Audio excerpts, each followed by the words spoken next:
श्रीमन्नारायणाय नमो नमः।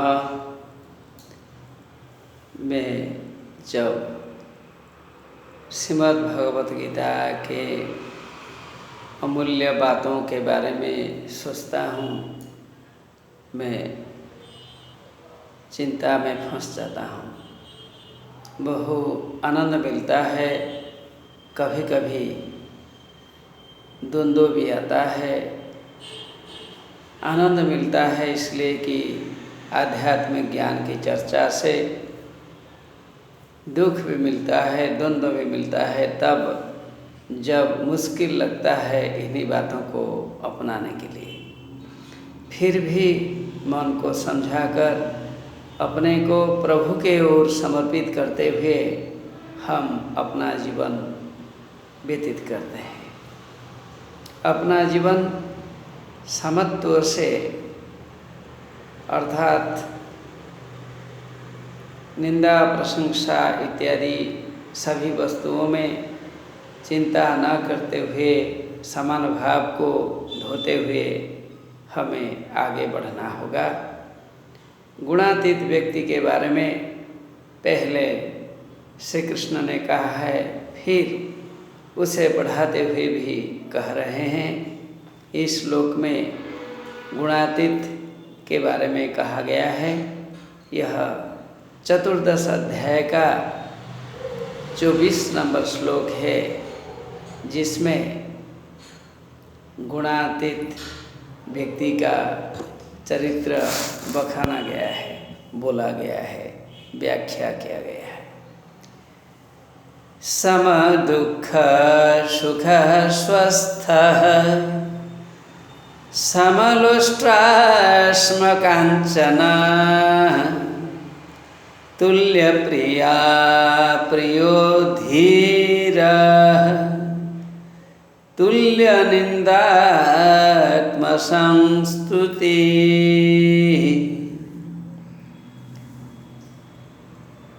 अर्थात इस श्लोक में बतलाया गया है, सम दुःख सुख, समता रखना होगा।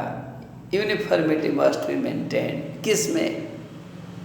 जहाँ दुख हो, जहाँ सुख हो। दुख में हम रोएंगे नहीं, सुख में हम नाचेंगे नहीं।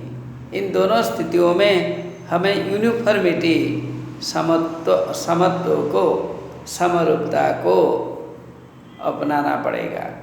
We should maintain uniformity in all the situations.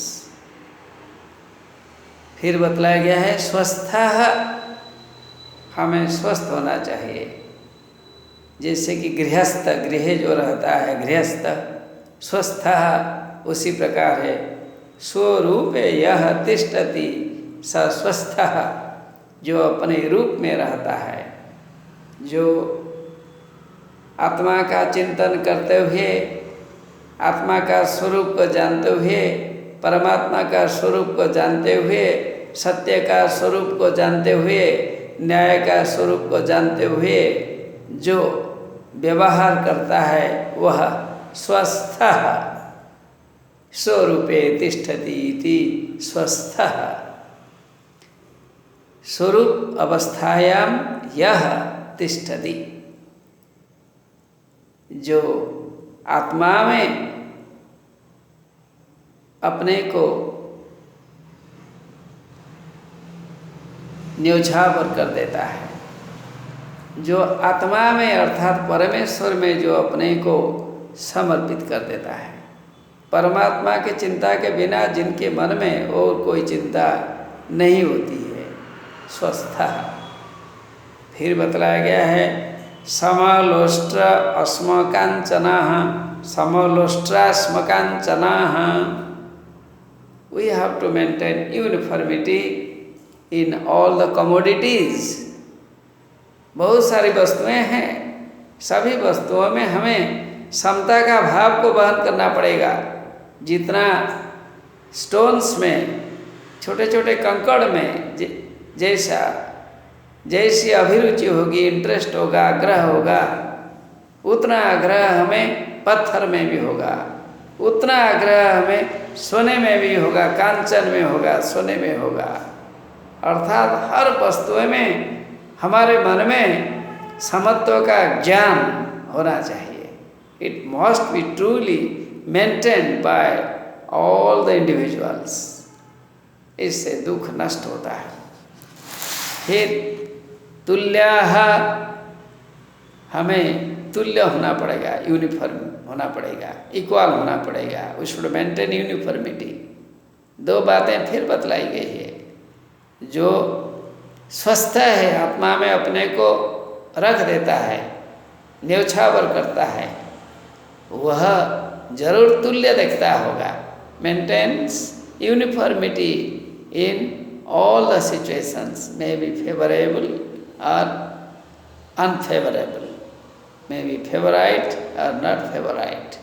हर स्थिति में हमें समत्व को देखना पड़ेगा। तुल्य भावना, समान भावना हमारे मन में होनी चाहिए। चाहत वस्तु हो, उसमें लोभ ऐसा नहीं है। जो चीज़ हम नहीं चाहते हैं उसमें भी नहीं कि हम चिढ़ेंगे, ऐसी नहीं है। हर परिस्थिति में, हर वस्तुओं में हमारे मन में यूनिफॉर्मिटी, समता का भावना सच में होनी चाहिए। फिर धीरः, आदमी को धीर होना चाहिए। Man must be steady minded. फिक्र नहीं होना चाहिए। हमें चंचलता को त्याग करना पड़ेगा। We should not be very fickle in our decision. We should throw away fickleness from our mind. We should be very strong and steady. फिर बतलाया गया है तुल्यः।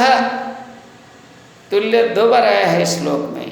पहले तुल्य यूनिफॉर्मिटी मैंने बतलाया, फिर अभी भी आया है तुल्य। Two words generally they do not appear in a shloka, but Sri Krishna has used it. तुल्यः निंदा, आत्मसंस्तुति। निंदा में भी, अर्थात कोई हमारी निंदा करे, हमारा बदनाम करे, हमें तिरस्कार करे, गाली दें, फिर भी हमारा कोई फर्क नहीं पड़ेगा। या कोई हमें बहुत बढ़ा चढ़ा के बोले, प्रशंसा करे, फिर भी कोई फर्क नहीं पड़ेगा। We maintain uniformity in all the situations. कितनी बातें यहाँ बतलाई गई है।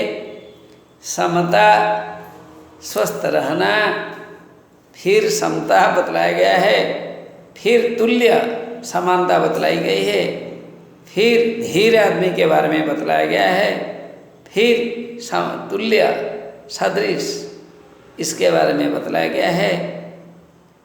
हर स्थिति में मनुष्य को एक रूपता में रहना होगा। A man or woman must maintain uniformity in all the situations, should not be disturbed, should be very steady। यही बात इस श्लोक में बतलाई गई है। नमो नमः।